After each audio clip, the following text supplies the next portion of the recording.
if you don't stand for nothing, you will fall for anything, and that's what anything that goes. No, just because me being as a man, it's my job to provide and protect. And if I put you in the line of danger, knowing it's dangerous, why would I do that? But then, what really pushed those movements was the younger community.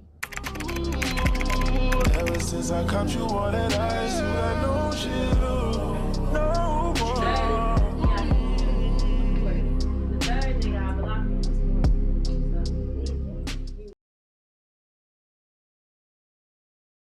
I'm Amarion.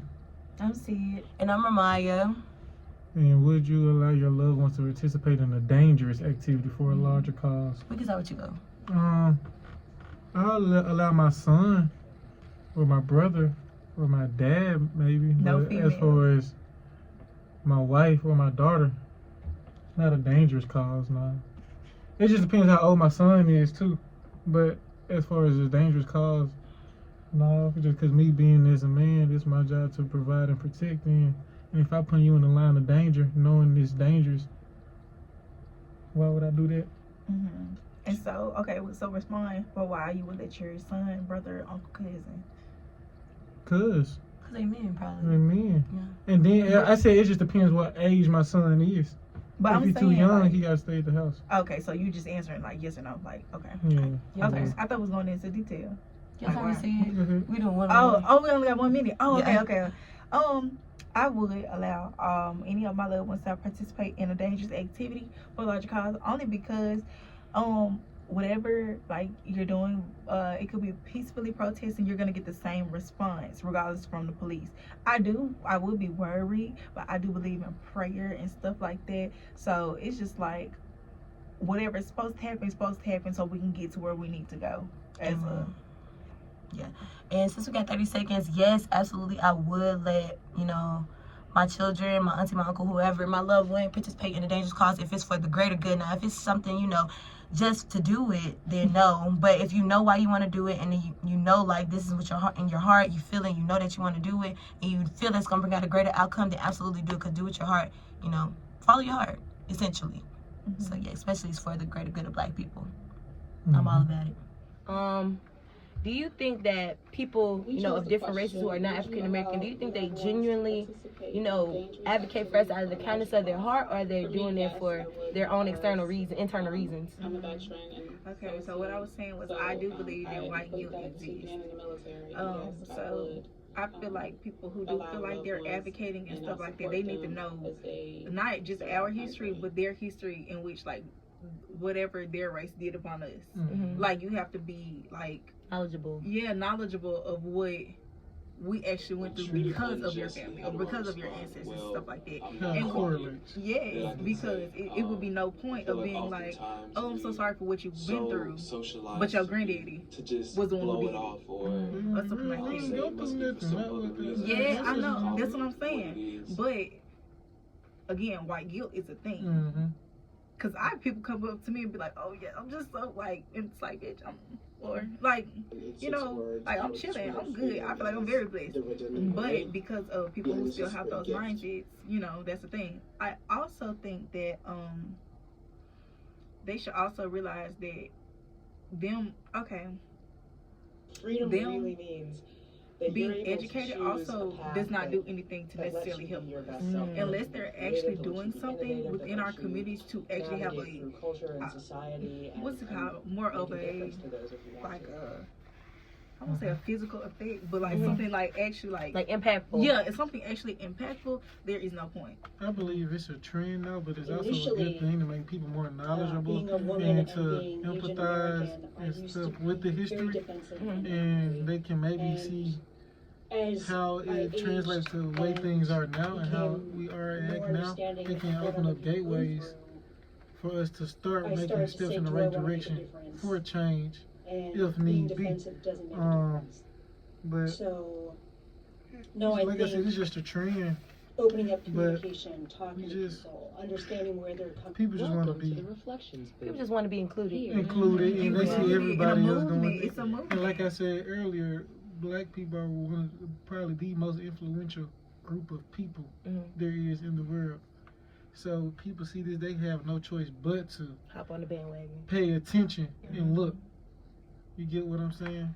And they've been doing this for the longest. You can see it within history, especially as of late with the music, the athletes, the way we dress, the way we, you know. Ain't no other race mocked or people try to copy as the black race of black people. Yeah, I want to say one more thing that I want to hear what you think of. But yeah, like what he said, because he just made me think like people who also feel like they're, wait, the question was, can you repeat the question so I can hear the exact words? All right, I'm not sure what I exactly said, but in short, do you think that, other races, excluding black people, are actually doing, following the movement at the kindness of their heart, or are they following just because, internal? Yeah, okay, yeah, I remember, okay, now I remember. Yeah, some of those people also, like, they will follow a movement and still be prejudiced themselves. So it's just like, going back to everybody's prejudiced in a way, but people who be a part of the movement, they don't acknowledge that they're prejudiced. They'll be like, no, but I love black people, and no, I do this, and no, I do that. But it's just like, okay, if you still have a mindset naturally, because of, you can't say that you've grown up in a way for so long and then out of nowhere you just learn something. No, a habit is a habit. You'll learn to, not do it and stuff like that, but subconsciously we do things, we think things and stuff like that. So it's just like, I don't You're gonna do what you see and hear. Yeah. That's why you gotta be careful what you watch and what you listen to. Yeah. But what do you think? What do I think? I'm kind of feeling like, oh, it's a trend, and I feel like, okay, it's different. In my opinion, it's different for the whites or the Hispanics or whoever who marched with Dr. Martin Luther King, because, they had a message, they wanted to say something. They was actually helping and working with them, though. Yes, they was actually, it was a physical, not just the mouth, because we have the internet, it's easy to repost. All we do is make a post. We might ask the people to march, and they say, okay. But that's like for one day. They was marching for like. And that's all we do. I could be wrong, but why we gotta keep asking for permission to do stuff? Why we just don't do it? I agree. I feel like these days we condition to, ask for permission from the higher. Why we gotta ask for permission? Why we just don't do things now? Because it's really educate me now if I'm saying it wrong, but this was what I think and believe. We should just, everything something happen, we make a post. And posts ain't gonna bark do no nothing. bite. We ain't doing nothing. We just talking. We just talking about things, and not making no action. But I can say when George Floyd died, that was a big turnover a little bit. I feel like it was only a big turnover though, only because the era we were in also. It was COVID. It was COVID. It was COVID. It was the height of COVID, and it got that much popularity. Popularity. Because you ain't have no choice but to pay attention to it, because wasn't nothing else going on. We was in the house, so everybody in the house, and they like, oh my gosh, they're scared because if I go outside, it's gonna happen to me, basically. So it's just like, cause that's still happen every day. Like that's regular. I seen something. It's basically a genocide of police killing black people. Yeah, it's been like that. It happens all the time. For years. It happens all the time. It's just don't get televised. Right, because we got these now. You get what I'm saying? It happens all the time. Like the dude that got killed by the police the other day would have never been on the internet if the dude ain't killed the other police officer. It would have never got attention. And it still ain't get as lot of attention as we thought it would. Yeah, it's not. It just went viral on TikTok. Yeah. Literally, and that's it. Cause we haven't seen no follow-ups or nothing. Follow-ups. They usually do a shade room post like every. But they follow up the drama with the New Orleans people. Yeah. They follow up that. They follow up the other police judge trials. They follow up dumb stuff. Like even I knew exactly what was happening. What's that? The dumb shit that happened a few years ago. It was real fun. The river fight. He threw up the head. The Montgomery bomb. Yes. I know all about that. Yes. I know all about that. But that's because that's what's put out there. That's what they show us. They know what they're doing. But it's at the same time, it's just we gotta look in between the lines, cause You choose what you you want to see, can though. you can kind of hide the truth, but you can mask it more than you can hide it. So if you look through the cracks and the crevices, you can see. Do your own research. Yeah, I just thought about something. Back to the question that we had on here, though. Mm-hmm. But it would kind of mix in with both. Mm-hmm. But because the question on there was, would you let a loved one participate In a larger cause, in a larger cause? and even if it was dangerous. Yeah, and then your question was, how do we feel about, Other races, Other races. helping us, knowing if it's like genuine or not. yeah. Well, it's more of us though. Anyway, it's more black people than anybody. So, but I feel like what we left loved ones with the boo, yes, and I already said yes, but now I'm thinking about it differently too, because we were talking about how back then the different races was joining Martin Luther King for the marches and stuff like that, actually making a change. They was in the meetings and stuff like that. They had Black Panther, they had all that. But then what really pushed those movements was the younger community, because we are still a greater population. And then mind you, they was skipping school and stuff like that to be a part of these protests and stuff like that. Yeah. So that's Going to why, jail. and mind you, the jails was packed. You can't arrest everybody. The jail houses was packed. So that's what I think. They was like, you say, they think we need permission. Them kids, some of them folks, mamas told them not to go. They still went. We don't need permission to make a movement. Somebody just need to be able to get up and do it. That's what I think. And then I feel like this generation, I ain't gonna say this generation is more scared, but I feel like they have more guts. crazy. They more selfish and not willing to make that sacrifice. Yeah. They talk about all this stuff, but when it's time to do it, you're not willing to die. Commit. You're not willing to die about it, and you're not willing to kill about it. Yeah. So if you're not willing to kill about it or die about it, we You're just not running about our the mouths. cause. Yeah, you're not really about You're the not really cause. standing on nothing. Because mind you, these people was getting beat up and they was still sitting up at the benches, just locked up, not fighting back, because they're like, this is the point of this. What They is was that getting- when they did those sit-ins at the cafes and stuff? Is that called something? It's just the era. It's just the it's Era just- sit-ins? No, it's not Jim Crow. That was a Jim Crow era, It was Jim but Crow. But I think we just It was need just to sit-ins. we just need to create. It's gonna take time and stuff, but we need to create our own stuff. Yeah. Like we can buy cities and Because make it all put our black. money in the right direction instead of Yeah. spending it on these frivolous things. But But that's we what got we the conditioned to do. us as a black family, we have got the money. resources. We got the money. Mind you, the only people that are making black look something that is not is people who aren't Aren't black. black. Because Mhm. mind you, also like stuff like FUBU, people make fun of FUBU and stuff like that, but that was literally our brand. We like that was something for that was Sure popping. did That it was popping. But of course they're like, FUBU and stuff like that. Somebody else made something that was ours look like it wasn't nothing, or it's located like not a good brand and stuff like that. But Mind they you, praise Chanel and Tommy Hilfiger, You don't Michael do, Kors, you and get all what I'm that. saying? yeah. No, it's gonna take something drastic to get back on track though. We just so far gone. But it's gonna be good though. How do you think race and racism affects your day-to-day life? Oh, you start. Racism?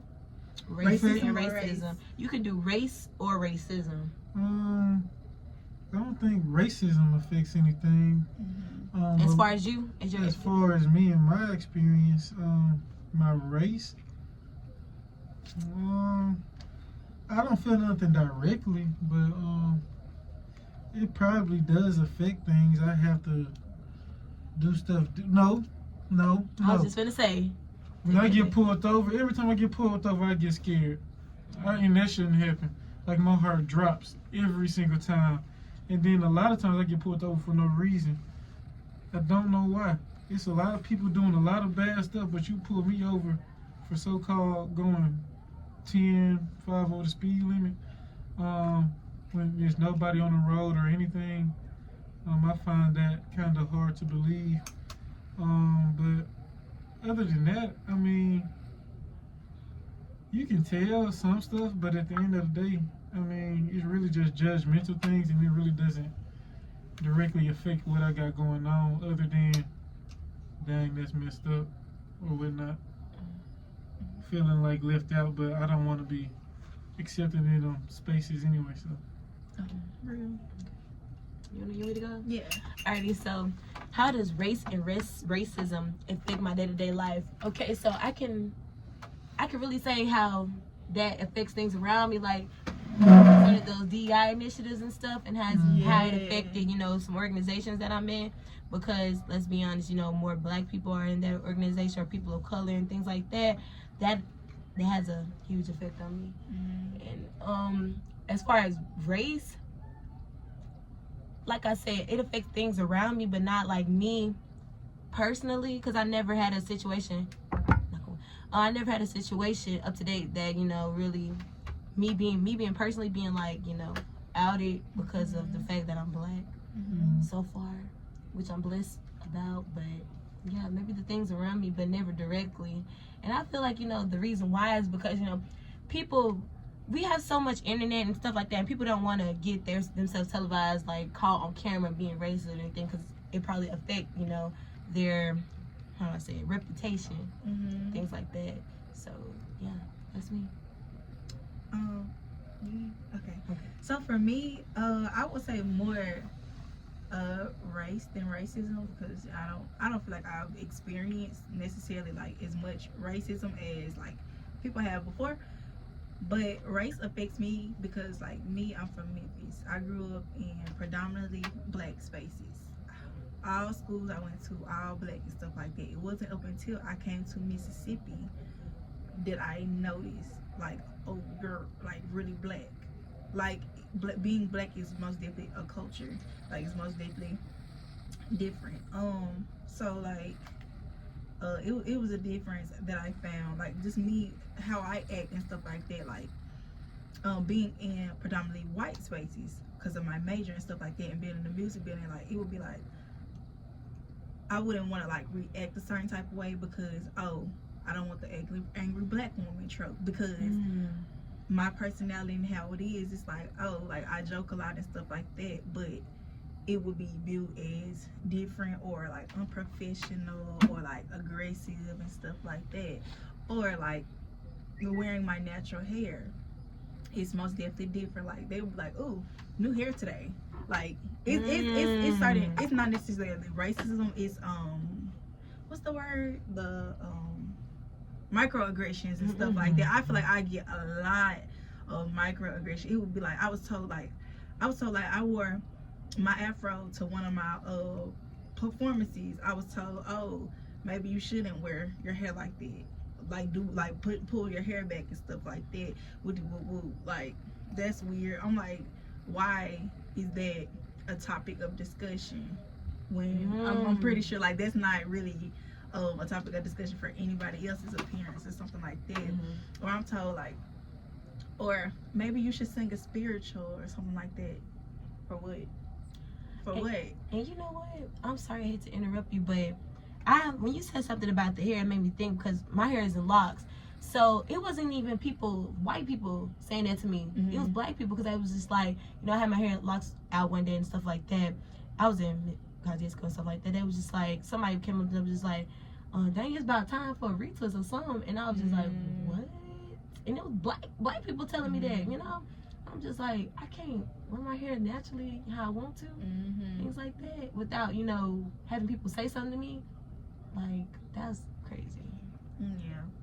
So I feel like that's my answer then. I feel like it's a lot of microaggressions and stuff that I get that I feel like affect me daily and stuff like that versus racism. Yeah. Everybody said. It's a lot we can go into, but it is. You can get into it. You can get deep, but that'll wrap this up. Anything else y'all got? Wayne, we gotta keep it pushing. But I want to say something though. I encourage y'all to not to come to Washington D.C. or anything like that, but anything black related in the museums, I encourage y'all to go to them, like the Civil Rights Museum, all of that, the Emmett Till Museum, Money, Mississippi, like. Actually read and go through them and do your research too, because like O said, he probably didn't say this on camera, but they put what they want you to see in the museums and things like that. You said they industrialize it. They put what they want to.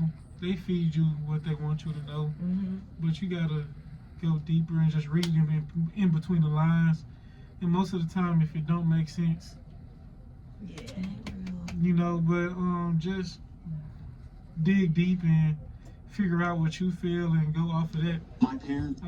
But you can read, look at, and just interpret everything and let your thoughts and everything go through, because what you feel inside and all that stuff is real. So what you feel is real. And I gotta say something, because I've been in this museum. If you don't stand for nothing, you will fall for anything, and that's when anything with that goes. So yeah, I had to say that. That was T. Literally. That's it, guys. All right, y'all. See y'all later.